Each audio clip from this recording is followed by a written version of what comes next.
और रिश्ते पर भी अपनी दृष्टि रखना और रास्ते पर भी अपनी दृष्टि रखना।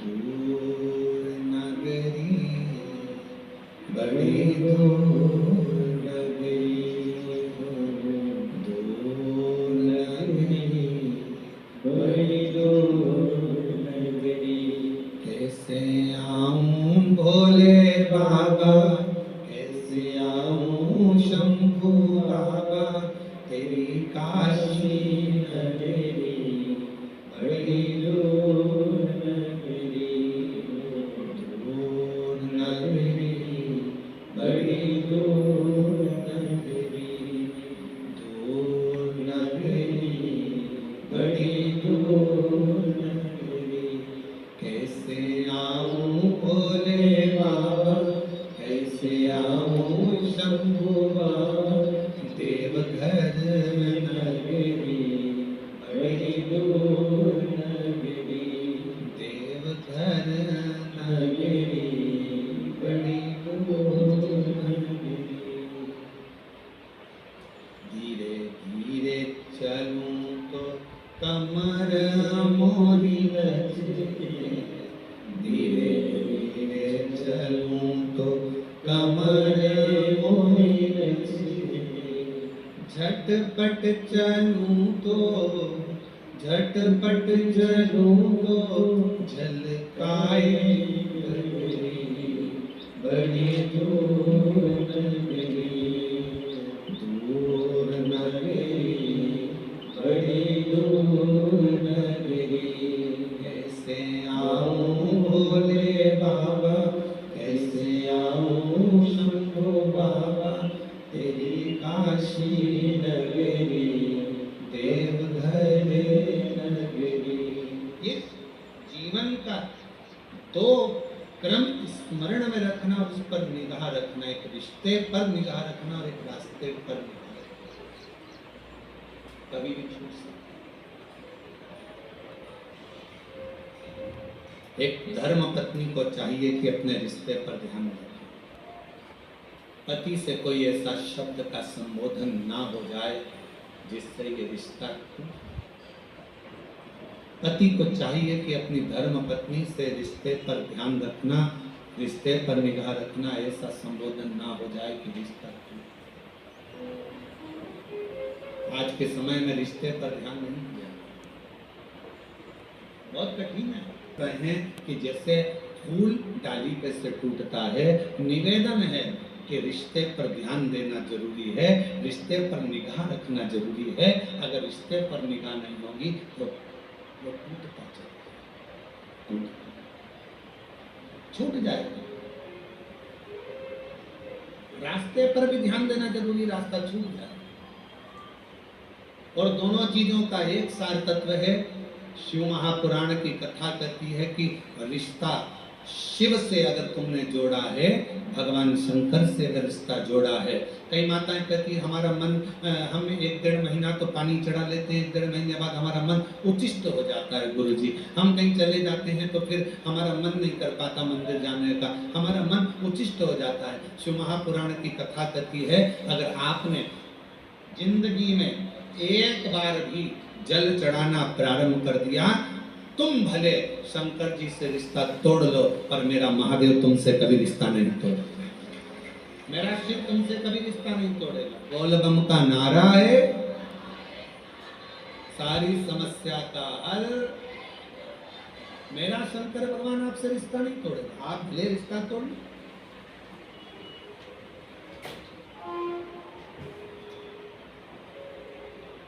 सारनाथ महादेव, सारनाथ महादेव, आप में से कोई गया है काशी में? सारनाथ महादेव का दर्शन किया आपने? काशी में सारनाथ महादेव है, पीछे वाले हाथ उठाए हैं, लोग होकर रहे हैं, माता जी होकर, इधर से भी कई लोग उठाए। काशी में सारनाथ महादेव है और जो दर्शन कर कर आए हैं उनके चरणों को हमारी तरफ से नमन है। जितने भी शिव भक्त कावड़ चढ़ाने के लिए काशी में विश्वनाथ जी के यहाँ जाते हैं वो सारनाथ जरूर जाते हैं।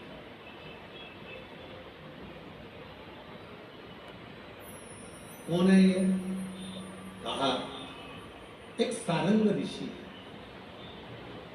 काशी के नजदीक में रहते थे, भ्रमण किया करते थे, काशी के आसपास का घुमा करते थे। एक दिन सारंग ऋषि के मन में भगवान विश्वनाथ जी को दर्शन करने का भाव प्रकट हुआ।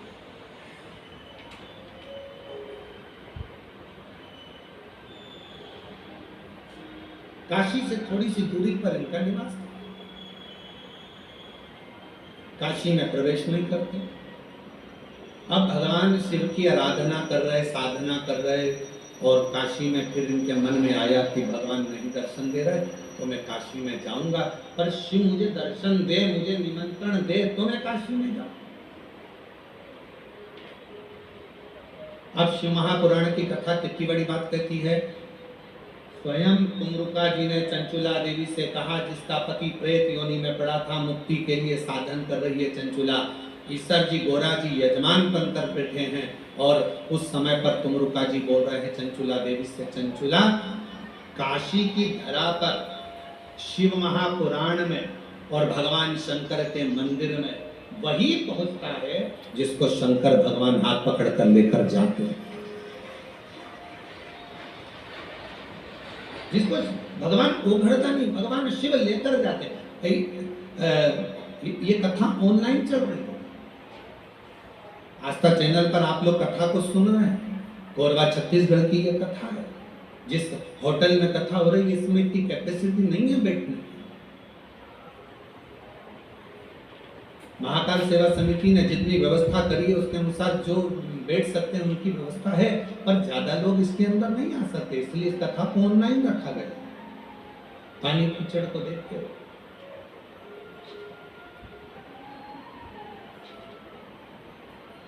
और इतना कंट्रोल होने के बाद, संयम होने के बाद भी यदि आप मान लो कहीं तुमको अंदर जाने का मौका मिल गया और तुम हॉल में पहुंच भी गए, पंडाल में पहुंच भी गए, तो तुम सबसे पहला धन्यवाद शंकर भगवान का देना कि तुम्हारा हाथ पकड़कर यहाँ तक लेकर।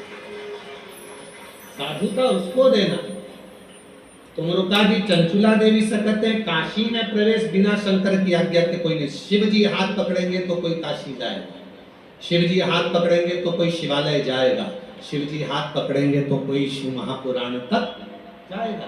चंचुला देवी तू तो भटक रही थी, तेरा पति तो प्रेत योनि में पड़ गया, क्योंकि ब्राह्मण होने के बाद भी उसने अच्छा कर्म नहीं करा था, चोरी का धन लेकर जा रहा था, दीवार कूद रहा था, कूदने पर उसको मालूम नहीं पड़ा कि नीचे जल भरा हुआ है, जल में डूबकर तेरा पति मर गया। और शास्त्र कहता है पानी में डूबकर मरे हुए व्यक्ति को मोक्ष नहीं मिलता, इसलिए तेरे पति को मुक्ति नहीं मिली।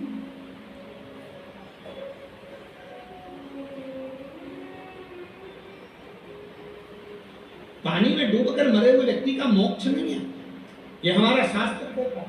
और तेरे पति को मुक्ति नहीं मिली, तेरा पति बिंदु प्रेत योनि में भटक रहा था। ये कई लोग प्लानिंग बनाते हैं ना, कई माताएं कहती हैं मैं तो कुएं में डूब के मर जाऊं तो अच्छा।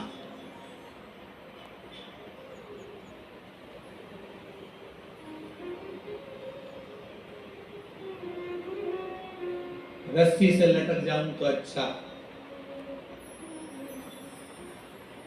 गाड़ी के नीचे आ जाऊं, तालाब में कूद जाऊं, ये सब ओल्ड फैशन है। ये कोई सुसाइड करने का न्यू फैशन है क्या? ये तो सब सुसाइड के ओल्ड फैशन है। कुछ नया फैशन लेकर आओ। रस्सी से टंग जाना ये भी ओल्ड है, पानी में कूद के मर जाना ये भी ओल्ड है, दवाई खा के मर जाना ये भी ओल्ड फैशन है, गाड़ी के नीचे आ जाना ये भी ओल्ड। New fashion suicide.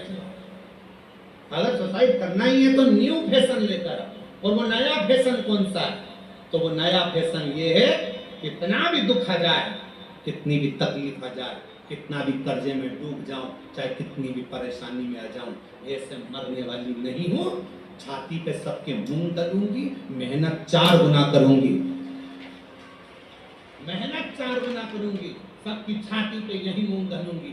कोई कितनी भी गाली दे, देसी घी की रोटी मल मल के खाऊंगी और खूब दमदारी से जिंदगी जीऊंगी। मरूंगी काय को? रस्सी पे टंग जाना, 2 मिनट में मर जाओ, फिर अगला जन्म फिर वो बकरी बनो, बिच्छू बनो, इल्ली बनो, छिपकली बनो, कीड़ा बनो। और अभी बारिश में देखना नई नई डिजाइन के कीड़े बन रहे हैं, जो सुसाइड कर कर मरते हैं वो सब यही बनते। ऐसी नई नई जिंदगी, नया नया जीवन, और फिर आखिरी में मरते मरते मरते मरते पानी में, फिर हवा में, फिर वायु में, फिर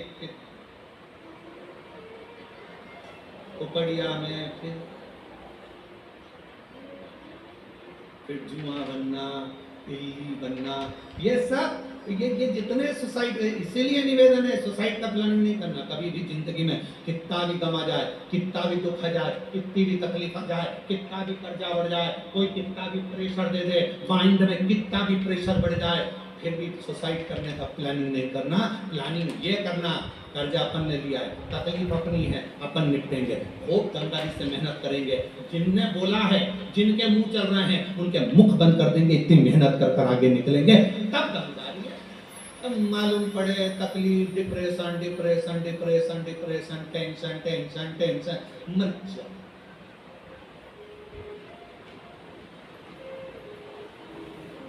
अब ईमानदारी से बोलो, तुम लोगों से ज्यादा टेंशन तो सीवर वाले महाराज को रहता हो। कोई इधर से कुछ बोल रहा है, कोई उधर से कुछ बोल रहा है, कोई इधर से कुछ बोल रहा है, कोई उधर से कुछ बोल रहा है।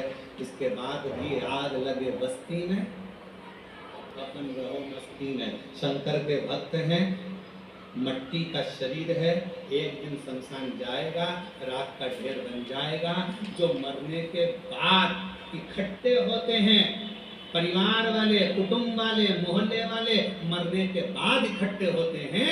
अगर तुम्हारे जीते जी इकट्ठे होकर तुमको आगे बढ़ा दें, तो मरने के बाद इकट्ठा होने की जरूरत ही नहीं पड़ेगी। ये परिवार, ये कुटुंब, ये नाते, ये रिश्ते एकत्रित तब होते हैं जब व्यक्ति मर जाता है। जब तकलीफ में था खड़े हो जाते, जब दुख में था पूरा मोहल्ला एक हो जाता, जब तकलीफ में था पूरा परिवार एक हो जाता। तो व्यक्ति इतनी जल्दी मरता नहीं, उसकी उम्र बढ़ जाती, थोड़ा और 2-4 साल जी लेता। रे तुम एकत्रित तो होते, तुम इकट्ठे तो होते, पर तुमने उसको टॉर्चर कर कर कर, पोस पोस कर, अपशब्द कह कहकर उसको मार दिया। और बाद में जब मर गया, पूरा गांव, पूरा मोहल्ला, पूरी कॉलोनी इकट्ठी है। अब सब तेरा बेचारा बहुत अच्छा। अब समझ में आया जब फोटो पे माला चढ़ गई, जिंदगी प्लानिंग मत करो। ये ओल्ड फैशन है, रस्सी में टंग जाना, पानी में डूब के मर जाना, ये सब ओल्ड है। न्यू फैशन तो ये है, खूब खाओ, शिव नाम गाओ, छाती पे मुंह डलते जाओ, अपना काम करते जाओ, अपनी मेहनत। कई बच्चे कहते हैं, हमने देखा कोटा साइड में जब बच्चे कोचिंग करने जाते हैं, कोचिंग में पास नहीं हो पाते, सुसाइड कर लेते हैं। उन बच्चों से निवेदन है, पढ़ने बैठे हो ना, तुम्हारे पिता के पास कोई प्रॉपर्टी की कमी तो नहीं है? अगर कमी होती तो तुम्हारे पिताजी कोटा तुम्हें पढ़ने नहीं भेजते। तुम्हारे पिताजी के पास कमी होती तो रायपुर पढ़ने नहीं भेजते। तुम्हारे पिताजी के पास कमी होती तो औरंगाबाद पढ़ने नहीं भेजते, बिलासपुर नहीं भेजते। तुम्हारे पिता के पास पैसा होगा तभी तो पढ़ने भेजा होगा। तो क्यों सोचना नंबर कम आ गए, फेल हो गया, जॉब नहीं लगी, मर गए। अरे भाई इतनी सी बात, मेहनत कर, 4 गुनी मेहनत कर, परिश्रम 4 गुना कर। दुनिया की ऐसी कौन सी कुर्सी है जिस पे मनुष्य नहीं बैठ सकता? बस आपका मेहनत और आपकी लगन। प्रधानमंत्री की सीट पर बैठने वाले व्यक्ति भी आपके बीच के होते हैं, मुख्यमंत्री की सीट पर बैठने वाला व्यक्ति भी आपके बीच का होता है, विधायक की सीट पर बैठने वाला व्यक्ति भी आपके बीच का होता है, सांसद की सीट पर बैठने वाला भी आपके बीच का होता है, महापौर पार्षद की सीट पर बैठने वाला भी आपके बीच का होता है। और एक ना एक दिन अगर आपने मेहनत कर ली तो आप भी कलेक्टर और एसपी की सीट पर बैठ सकते हो, ये निश्चित है। परिश्रम करिए, मेहनत करो, पढ़ाई को 4 गुना करो, विद्याध्ययन 4 गुना करो, रात दिन एक कर दो, अच्छी एजुकेशन करो। क्यों मृत्यु नहीं साल है। पानी में डूबकर मरने वाले की मुक्ति नहीं है। और अगर तुम लोगों ने प्लानिंग करी हो तो छोड़ दो, बिल्कुल मरूंगी नहीं। सीवर वाला महाराज बोलता है मेहनत करना है, परिश्रम करना है। ये ओल्ड फैशन में नहीं जीऊंगी कि कोई ने दुख दिया और मर जाऊं, इतनी जल्दी मरने वाली नहीं।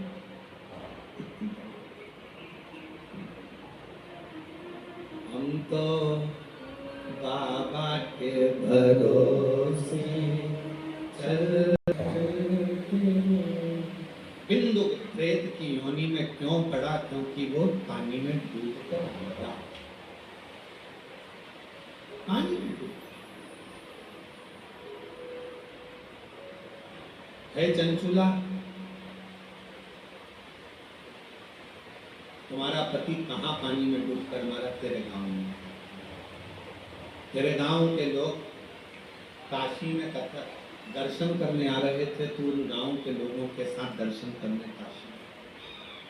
चंचुला, तुझे नहीं मालूम तो पहली बार काशी आई और तेरा मन शंकर में नहीं था, तो काशी में साड़ियाँ खरीदने आई थी, वस्त्र खरीदने।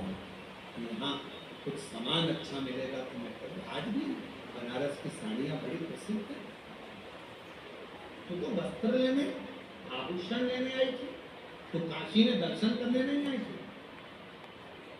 पर तेरा मन स्नान करने के बाद गंगा का बदल गया और तेरा चित्त विश्वनाथ की कथा में लग गया। एक क्षण की कथा तेरे कानों में पड़ गई। कहाँ कथा हो रही थी तुझको नहीं मालूम? चंचुला, चंचुला तो गंगा नहाकर घाट पर खड़ी थी और कहीं आवाज आ रही थी भगवान शंकर की, शिव महापुराण कथा की। उस आवाज को चंचुला ने सुन लिया। सुनते सुनती चंचुला धीरे धीरे आगे बढ़ी। घाट पर चढ़ते चढ़ते चंचुला का पांव फिसल गया, सिर में चोट लगी, चंचुला के प्राण छूट गए और चंचुला माँ पार्वती जी की सहेली कैलाश में बन गई। केवल शिव महापुराण का थोड़ा सा शब्द गंगा का स्नान कर कर आगे बढ़ रही थी, कानों में किसी के मुख से शिव महापुराण का शब्द चले गया था और चंचुला तेरे प्राण छूट गए और तू माँ पार्वती जी की सहेली बन गई। चंचुला, विचार कर, कहाँ तेरा पति मरा, कहाँ उसका प्रेत योनि हुआ, कहाँ वो भटकता रहा, कहाँ तू काशी पहुंच गई, कहाँ तूने प्राण त्याग दिए और प्राण त्याग कर तू पार्वती जी की सहेली बनकर आज शिव महापुराण के यजमान बनकर कथा सुन रहे। सर गोरा जी के साथ, शिव पार्वती के साथ कौन? और मेरे तेरे ही भरोसे हम उसके आश्रित हो गए, हम उसके भरोसे हो गए। उसने हमारा हाथ पकड़ लिया। चंचुला, विचार करना, स्वयं तुमरुका जी कह रहे हैं, एक शिव महापुराण की कथा, दूसरी काशी नगरिया और तीसरी शिवालय, भगवान शंकर का मंदिर। जब तक शिव ना चाहे तब तक कोई शंकर के मंदिर नहीं जा सकता। शिव हाथ पकड़ कर लेकर जाते हैं। आज पूरे भारत में, पूरे विश्व में लोग शंकर के मंदिर में एक लोटा जल चढ़ाने के लिए बच्चा बच्चा, बूढ़ा व्यक्ति, जवान व्यक्ति, सब शंकर के मंदिर में अगर एक लोटा जल चढ़ाने जा रहे हैं तो जितने जल चढ़ाने वाले शिव भक्त हैं उनको मैं नमन कर कर कहता हूं कि आप बड़े किस्मत वाले हैं जो आपका हाथ शंकर जी ने पकड़ रखा है और मंदिर तक लेकर जा रहे हैं, शिवालय तक लेकर जा रहे हैं, शंकर की चौखट तक लेकर जा रहे हैं, भगवान अपने धाम तक लेकर जा रहे हैं। ये आपके ऊपर करुणा है, आपका रिश्ता पक्का है, संबंध। और नाता एक भोले जी से तू जाना तक तोड़ दे, रिश्ता एक शंभू जी से तू जा रिश्ता तोड़ दे। साधु संगे राम रंग शिव रंग रंगिए, जाई विधि राखे शंभू ताई। जैसा मेरा शंकर राखे उस हिसाब से रहने का प्रयास करो।